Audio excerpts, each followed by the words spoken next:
بسم اللہ الرحمن الرحیم۔ السلام علیکم ورحمۃ اللہ وبرکاتہ۔ آپ کا دوست ڈاکٹر غلام فرید وہاڑی، پنجاب، پاکستان سے۔ آج بات ہوگی ہچکی کے بارے میں کہ ہچکی کیا ہوتی ہے، اس کی وجوہات کیا ہے اور اس کا علاج کیا ہے۔ تو بعض اوقات ہچکی ایک معمولی چیز سمجھ کر لوگ چھوڑ دیتے ہیں کہ اس کا کوئی حرج نہیں، لیکن بعض اوقات اگر ہچکی مسلسل رہے، زیادہ دیر تک رہے، تو یہ ایک بہت بڑا پرابلم بھی بن سکتا ہے۔ اس کی وجوہات کیا ہیں؟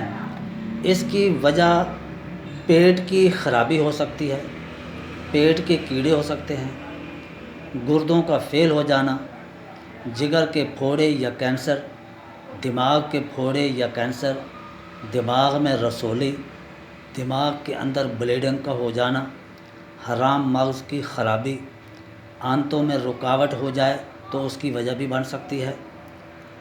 اور اس کے علاوہ اس کی تشخیص کرنے کے لیے پیٹ کا الٹرا ساؤنڈ کرایا جا سکتا ہے، جگر کا الٹرا ساؤنڈ کرایا جا سکتا ہے، دماغ کا سی ٹی اسکین کرایا جا سکتا ہے، اور اس طرح اس کی تشخیص ہو سکتی ہے۔ اور جو ہومیوپیتھ میں اس کی ادویات سب سے زیادہ استعمال ہونے والی ہیں وہ 3 ہیں۔